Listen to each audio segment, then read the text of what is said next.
हम अल्पसंख्यकों के लिए अहमियत वाला वीडियो देख रहे हैं। वीडियो आखिर तक देखिएगा। अल्पसंख्यक समाज के लिए हेल्पलाइन यहाँ पर दी गई है। आपको कोई भी प्रॉब्लम आता है तो यहाँ पर आप कॉल करके पूछ सकते हैं। इसके अगर आप नए हैं तो मेरे अखिल तांबुल सर क्लास को यूट्यूब चैनल को आप नीचे का लाल बटन है सब्सक्राइब, इसको टच करो और घंटी को प्रेस करो। सबसे पहले आपको वीडियो देखने को मिलेगा। हम भाग नंबर 6 भारत सरकार अल्पसंख्यक कार्य का मंत्रालय योजना हम देख रहे हैं। इसके पहले 5 वीडियो हमने देखे, छठा वीडियो हम देख रहे हैं अल्पसंख्यक के बारे में। नया सवेरा निःशुल्क कोचिंग और संबंध योजना वित्त वर्ष 2020-21 के लिए नया सवेरा योजना के तहत 5300 छात्रों को आवंटन पैनल में शामिल कोचिंग संस्थाओं को संगठन को आवंटन किया दिया है कि वर्ष 2020-21 के लिए योजना के लिए संशोधित आवंटन 25 करोड़ के रुपए है, जिसमें 31/12/2020 तक 7.5 करोड़ रुपए विभिन्न कोचिंग संस्थाओं को संगठनों को जारी किए गए हैं। अल्पसंख्यक छात्रों का अभ्यर्थियों के लिए निःशुल्क कोचिंग एवं संबंध योजनाएं हैं। अल्पसंख्यक समुदाय के अभ्यर्थियों के लिए निःशुल्क कोचिंग एवं संबंध योजना इस मंत्रालय द्वारा दिनांक 17/7/2007 से शुरू की गई थी। इस योजना का उद्देश्य तकनीकी व्यावसायिक पाठ्यक्रम के लिए अर्हक परीक्षाएं और समूह क, ख और ग सेवाओं तथा सार्वजनिक क्षेत्र के उपक्रम, बैंकों, रेलवे आदि सहित केंद्र एवं राज्य सरकारों के अधीन अन्य समकक्ष पदों के लिए प्रतियोगी परीक्षाओं के लिए विशेष कोचिंग के जरिए अधिसूचित अल्पसंख्यक समुदाय के छात्रों अभ्यर्थियों की सहायता करना है। इस योजना को सितंबर 2017 से संबोधित किया गया है और संशोधित योजना के अनुसार अधिसूचित अल्पसंख्यक समुदाय केवल वही छात्र अभ्यर्थी योजना के अंतर्गत लाभ लेने हेतु पात्र होंगे जिनके सभी स्रोतों से कुल पारिवारिक आय 6 लाख रुपए प्रति वर्ष से अधिक नहीं है। संगठनों कार्यान्वयनकर्ता एजेंसियों के लिए यह आवश्यक है कि संबंधित छात्र अभ्यर्थियों के उनके राज्यों, संघ राज्य क्षेत्रों में सक्षम प्राधिकारियों द्वारा जारी किया गया आय प्रमाण प्राप्त करें। कोचिंग के लिए स्वीकृत संख्या में से 30% स्थान छात्रों बालिका अभ्यर्थियों के लिए निर्धारित किए गए हैं। पात्र महिला अभ्यर्थियों छात्रों की पर्याप्त संख्या उपलब्ध न होने पर रिक्त कोटा मंत्रालय की पूर्व अनुमति सूचना के साथ पुरुष छात्रों अभ्यर्थियों द्वारा भरा जा सकता है। नई उड़ान योजना वित्त वर्ष 2020-21 31/12/2020 तक के दौरान 214 अभ्यर्थियों को 0.69 करोड़ रुपए की वित्तीय सहायता प्रदान की गई है, जिन्होंने यूपीएससी, एमपीएससी और विभिन्न एमपीएससी द्वारा आयोजित प्रारंभिक परीक्षा को उत्तीर्ण किया है। नई उड़ान अल्पसंख्यक कार्य मंत्रालय की गई उड़ान योजना अल्पसंख्यक छात्रों को बढ़ावा देने के लिए जो संघ लोक सेवा आयोग, यूपीएससी कर्मचारी चयन आयोग, एमपीएससी राज्य लोक सेवा आयोग, एमपीएससी द्वारा आयोजित प्रारंभिक परीक्षा उत्तीर्ण कर लेते हैं और जिनकी वार्षिक पारिवारिक आय 8 लाख रुपए से अधिक नहीं है।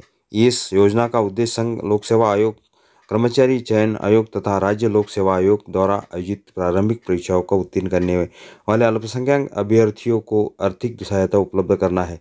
वित्तीय सहायता अल्पसंख्यक समुदाय के अभ्यर्थियों को संघ तथा राज्य सरकारों की सिविल सेवाओं की परीक्षा में प्रतिस्पर्धा करने में पर्याप्त रूप से सक्षम बनाने तथा केंद्र राज्य सरकारों में उनका प्रतिनिधित्व बढ़ाने के लिए इस योजना को 2017-18 में कुछ संशोधनों के साथ अनुमोदित किया गया है और 2019-20 के और संशोधित किया गया है।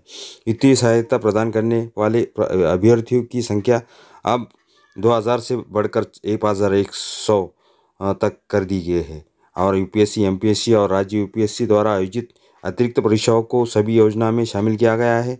योजना का लाभ उठाने के लिए पारिवारिक की आय सीमा भी 6 लाख रुपए प्रति वर्ष से बढ़ाकर 8 लाख रुपए प्रति वर्ष कर दी गई है।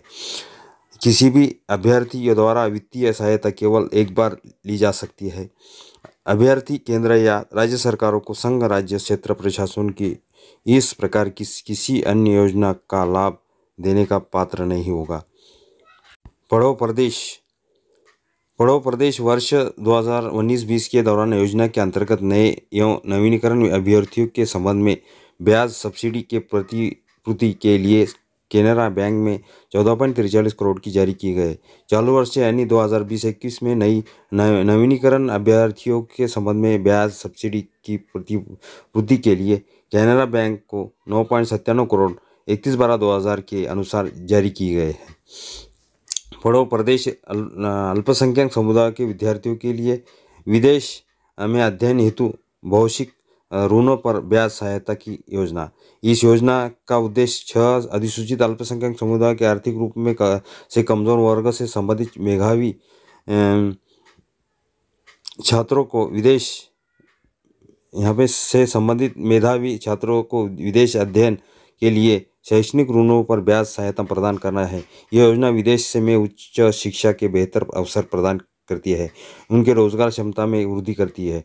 यह केंद्रीय क्षेत्र की योजना है जिसके अधीन स्नातकोत्तर और MPhil PhD स्तरों पर विदेश में अनुमोदित कोर्स करने के लिए छात्रों द्वारा विदेश में अध्ययन हेतु लिए गए शैक्षणिक ऋण पर ऋण स्थगन अवधि के लिए दिए ब्याज पर ब्याज सहायता प्रदान की जाती है। इस योजना के अंतर्गत ब्याज सहायता पात्र छात्रों को केवल एक बार या तो स्नातकोत्तर MPhil या PhD स्थान पर ही उपलब्ध है। यह योजना अल्पसंख्यक कार्य मंत्रालय और केनरा बैंक के बीच हस्तांतरित समझौता ज्ञापन के अनुसार नोडल बैंक अर्थात केनरा बैंक के माध्यम से कार्यान्वित की जाती है। सीखो और कमाओ 2020-21 31/12/2020। पढ़ो प्रदेश अल्पसंख्यक समुदाय के विद्यार्थियों के लिए विदेश में अध्ययन हेतु भौतिक ऋणों पर ब्याज सहायता की योजना है। इस योजना का उद्देश्य अधिसूचित अल्पसंख्यक समुदाय के आर्थिक रूप में कमजोर वर्गों के संबंधित मेधावी छात्रों को विदेश अध्ययन के शैक्षणिक ऋणों पर सहायता प्रदान करना है। यह योजना विदेश में उच्च शिक्षा के बेहतर अवसर प्रदान करती है, उनकी रोजगार क्षमता में वृद्धि करती है। केंद्रीय क्षेत्र की योजना जिसके आधार स्नातकोत्तर MPhil PhD स्तरों पर विदेश में अनुमोदित कोर्स करने के लिए ये छात्र द्वारा विदेश में अध्ययन हेतु के लिए शैक्षणिक अंतर्गत ब्याज सहायता पात्र छात्रों को केवल एक बार या स्नातकोत्तर MPhil PhD स्तर की उपलब्ध योजना अल्पसंख्यक कार्य मंत्रालय केनरा बैंक के बीच हस्ताक्षरित समझौता ज्ञापन अनुसार नोडल बैंक अर्थात केनरा बैंक के माध्यम से कार्यान्वित की जाती है। सीखो और कमाओ 2020-21 31/12/2020 तक के दौरान 19,100 अल्पसंख्यक युवाओं के प्रशिक्षण के लिए कार्यक्रम कार्यान्वित एजेंसी PIA को आवंटन किया जाए। PIA को 1 से 16.77 करोड़ की राशि जारी की गई है। अल्पसंख्यक के लिए कौशल विकास पहल सीखो और कमाओ लर्न और अर्न। भारत सरकार के अल्पसंख्यक कार्य मंत्रालय में MoMA ने भारत में 6 अधिसूचित अल्पसंख्यक समुदाय से संबंधित युवाओं के लिए सीखो और कमाओ के नाम पे कौशल विकास योजना शुरू की गई है। 12वीं पंचवर्षीय योजना अवधि के दौरान अल्पसंख्यक की बेरोजगारी दर को कम करने के लिए इस योजना को वर्ष 2013 में शुरू किया गया है। यह योजना 14 से 35 वर्ष के आयु युवाओं को लक्षित करती है और इसका उद्देश्य गुणवत्ता कौशल प्रशिक्षण प्रदान करने के लिए रोजगार क्षमता में सुधार करना है। ये वस्ताद योजना है। विकास के लिए परंपरागत कलाओं शिल्पों में कौशल और प्रशिक्षण का उन्नयन वस्ताद हुनर हाट को अल्पसंख्यक कार्य मंत्रालय की वस्ताद योजना के एक घटक के रूप में कार्यान्वित किया जाता है।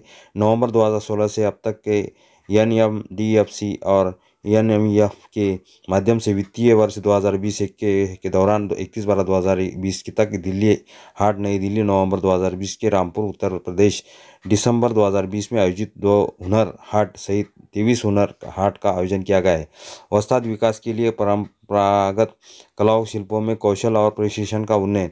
वस्ताद विकास के लिए परंपरागत कलाओं शिल्पों में कौशल प्रशिक्षण का उन्नयन की औपचारिक शुरुआत 14 मई 2015 को वाराणसी उत्तर प्रदेश में की गई। इस योजना का उद्देश्य मास्टर शिल्पकारों की कारीगरों की क्षमता का निर्माण करना है, पारंपरिक कौशलों को उन्नयन करना है, अल्पसंख्यकों की अभिज्ञात परंपरागत कलाओं शिल्पों को प्रलेखन करना, परंपरागत कौशलों के लिए मानक निर्धारित करना, मास्टर शिल्पकारों के माध्यम से अल्पसंख्यक युवाओं की विभिन्न अभिज्ञात परंपराओं को, कलाओं को, शिल्पों को प्रशिक्षण देना, राष्ट्रीय एवं अंतर्राष्ट्रीय बाजार लिंकेज विकसित करना, पिछड़े कर रही कलाओं शिल्पों के संरक्षण करना है। नई रोशनी अल्पसंख्यक महिलाओं के नेतृत्व विकास नई रोशनी की गई 2020-21 31/12/2020 तक दौरान 6000 महिलाओं के प्रशिक्षण के लिए 3.98 करोड़ रुपए की धनराशि जारी की गई है। नई रोशनी अल्पसंख्यक महिलाओं के नेतृत्व में क्षमता विकास की योजना है। अल्पसंख्यक कार्य मंत्रालय ने 6 अधिसूचित अल्पसंख्यक समूह के संबंधित महिला के लिए 2012-13 में नई रोशनी योजना शुरू की गई है। महिलाओं में भारत में सामाजिक भौगोलिक क्षेत्र में सबसे गरीब समुदाय में आती है। ये योजना अब तक 4 लाख अधिक महिलाओं तक पहुँचने में सफल रही है, जिनसे इसमें आत्मविश्वास और आत्मसम्मान भावना पैदा किए है। महिलाओं के सशक्तिकरण की SDG सिद्धांत पर तैयार की गई है। योजना अपने आप में न केवल समानता के लिए आवश्यक बल्कि गरीबों में कमी, आर्थिक विकास और सभ्य समाज की मजबूती के लिए हमारी लड़ाई में एक महत्वपूर्ण तत्व है। यह आज अधिक वास्तविक जबकि राष्ट्र आत्मनिर्भर भारत की राष्ट्रव्यापी आकांक्षा को साकार करने की दिशा में प्रयासरत है। नई मंजिल योजना का शुभारंभ 8 अगस्त 2015 को किया गया है और ये पूर्णतः वर्ष 2016-17 से चालू की गई। इस योजना का उद्देश्य ऐसे अल्पसंख्यक युवाओं को लाभान्वित करना है जिनके पास औपचारिक रूप से स्कूल छोड़ने के प्रमाण पत्र नहीं है, अर्थात जो स्कूल ड्रॉप आउट्स की श्रेणी में आते हैं अथवा मदरसों इत्यादि जैसे अब सामुदायिक शिक्षा संस्थानों में पढ़े हैं। ऐसा उन्हें औपचारिक शिक्षा और कौशल प्रशिक्षण प्रदान करने किया जाएगा ताकि वो बेहतर रोजगार प्राप्त करने में, बेहतर जीवन जीने के लिए समर्थ हो सके।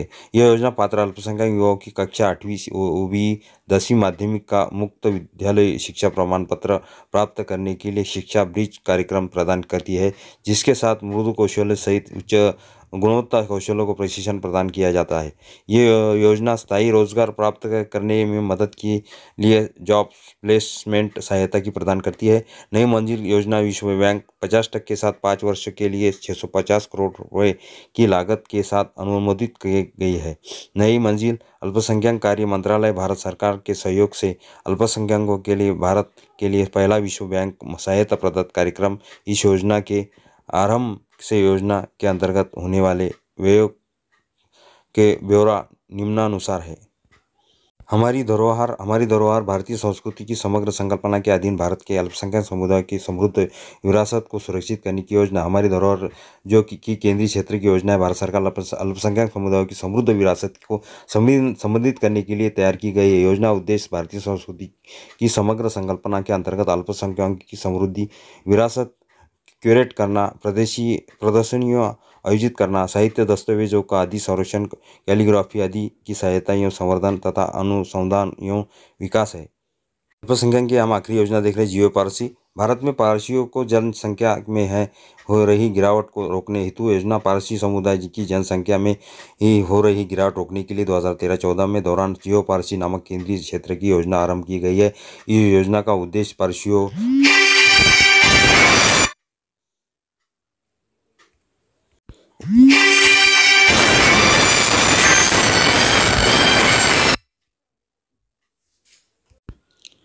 पारसियों की आबादी के स्थिर रखने के लिए वैज्ञानिक न्यायचार और ढांचागत क्रियाकलापों को अपनाकर पारसी आबादी के गिरते रुझान को उलटने तथा भारत में उनकी जनसंख्या का संतुलन बनाए रखना है।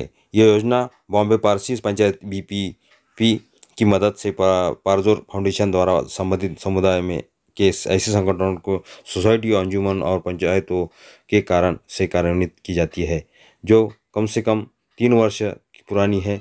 योजना के अंतर्गत एक नया घटक अर्थात समुदाय का स्वास्थ्य शामिल करते हुए इसे 29/9/2017 में से संशोधित किया गया है।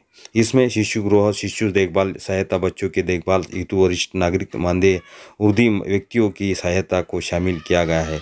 वृद्ध आश्रित व्यक्तियों हेतु सहायता के घटक की परिकल्पना पारसी दंपतियों को मौद्रिक सहायता उपलब्ध करने के लिए की गई है, जिनकी पारिवारिक आय 10 लाख रुपए से कम और जिनके परिवार में वृद्ध व्यक्ति साथ रह रहे हो और जहां ऐसी जिम्मेदारी स्नानोत्पत्ति अथवा बच्चों की संख्या बढ़ाने में बाध्य तक है। ऐसे हमने भारत सरकार की विविध योजना देखे हैं।